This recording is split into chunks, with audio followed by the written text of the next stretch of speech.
later found out that the mother was actually waiting for the highest bidder before her son would be sold. Hello and welcome. This is ASMR and crime, and this is the case of Juniper Bryson. She is a 21-year-old woman who tried to sell her newborn baby to the highest bidder on Facebook.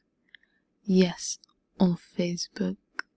I will show the Facebook post later on in this video. Keep in mind that the price initially was $25 upfront, but the plan did not go as she wanted, since a key figure figured out what was going on. But all of that later.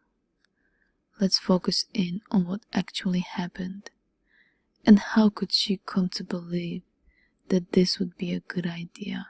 Well, let's start. On September 22, she posted on Facebook group in a group called Birth Mothers Looking for Adoptive Parents. Well, I couldn't find a reason in my research on this case, but of course we can't speculate. The attorney said that she was a big mess because she herself is a victim of various assaults and human trafficking, and because of this she might have lost all trust in the system. And another speculative reason could be that due to her drug problem, which played a big role in her life, and that might have caused her to make a decision like that. And since young adults make mistakes and think that they are invincible and can get away with anything. But of course these are all speculations, and only she knows the real reason. So why did she choose Facebook over another method that is better for all parties involved? Though everyone has their own opinion whether or not to keep a child, we can all agree that selling your newborn on Facebook for an initial $25 up front is a very cruel way of going about this matter. So in my opinion, she does not deserve to be a mother. So now we will go into the timeline of what happened and how things unfolded until her arrest. A few days before she was due to deliver, she had a conversation with her aunt, which she called Aunt Jenna, where she simply asked her, "I was looking to see if you know of any family who are looking to adopt," Aunt Anna said. "Well, let me see what I can. Are you sure? You want to try to keep him in the family first before trying to open an adoption place?" And then she replied, "He will be positive. I can't keep him at no point." Well, positive, of course that means positive on drugs, since she had an ongoing drug problem.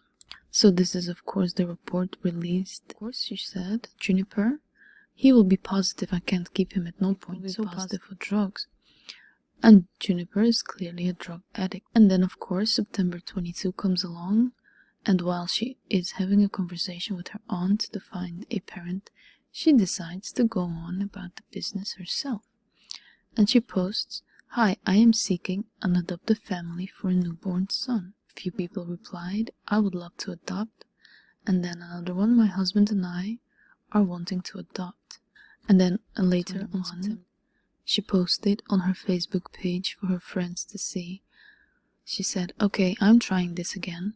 Mom can see this post and she will be reaching out to whomever is tagged. She asked me to post again. She needs someone during labor and take the baby home.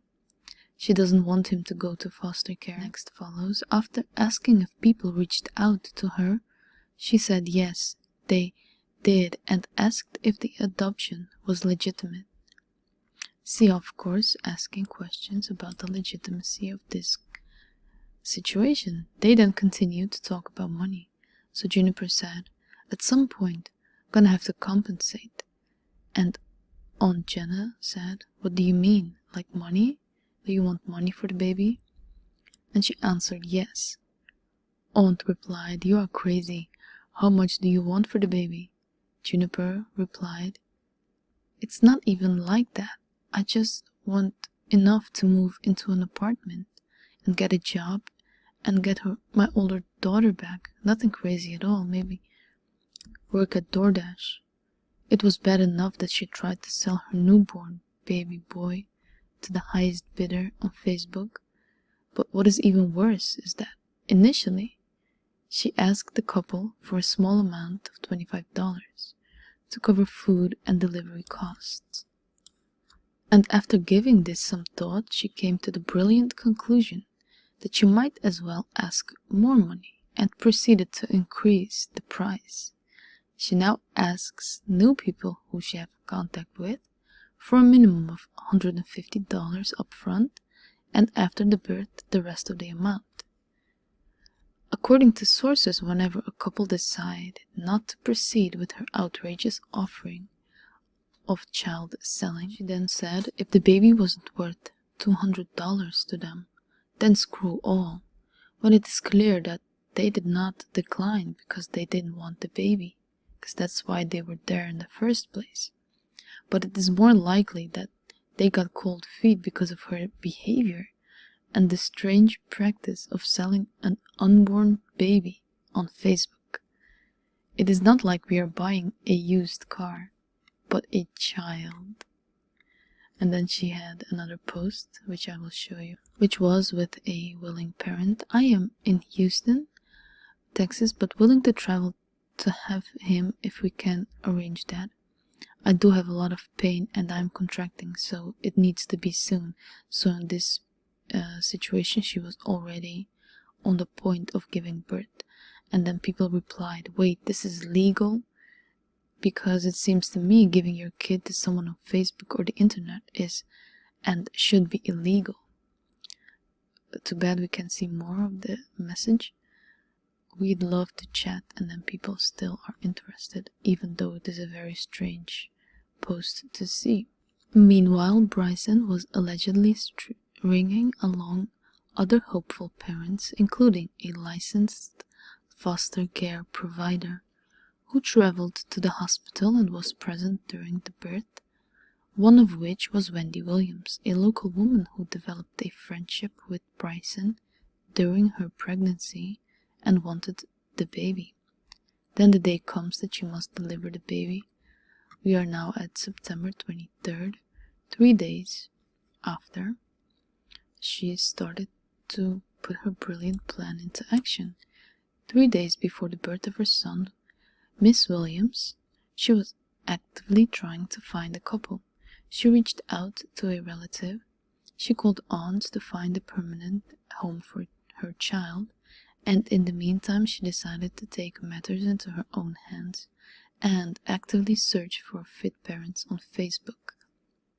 There were a few couples, and blueprints of the conversation was released, which I will show you.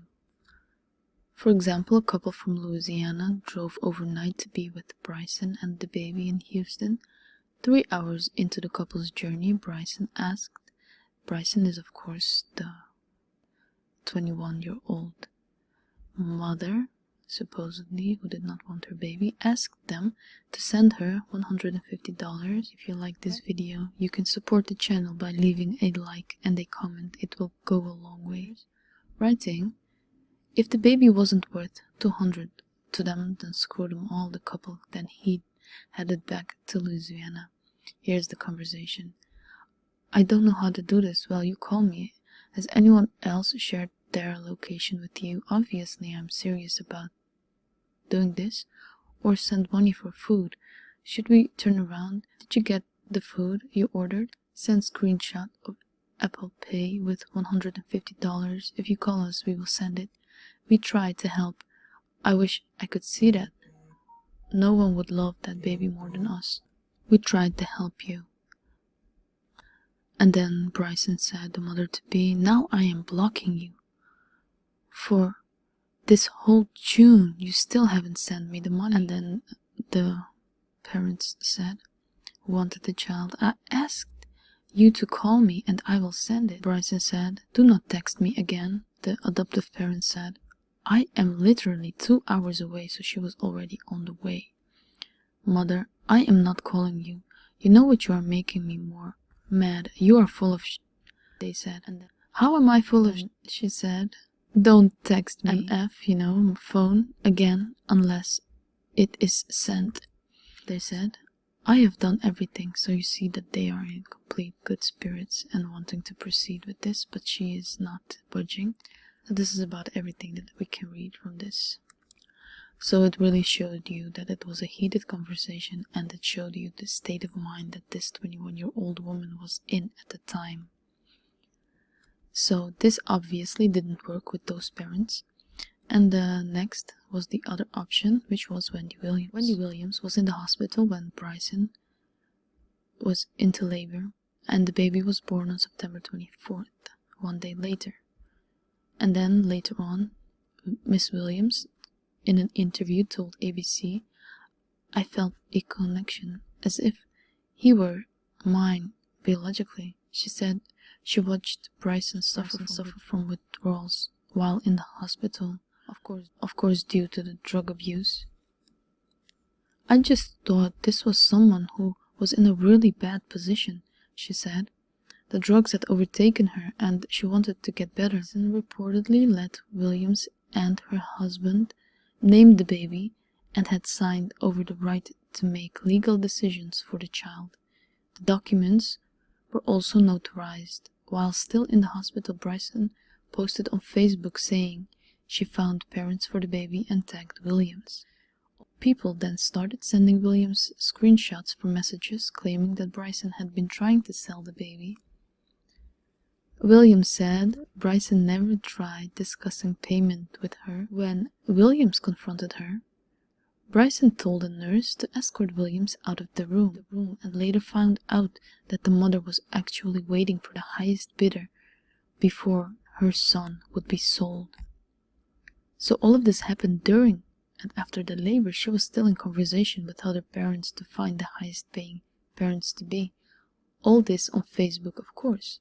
The nurse and Williams, when they left the room, they did not trust this situation at all. And then of course they proceeded to contact Child Protective Services. So then police received a report regarding her wanting to sell her baby once he was born, and immediately rushed to the hospital to take care of this matter. Her son was born on September 24th and is now with a friend.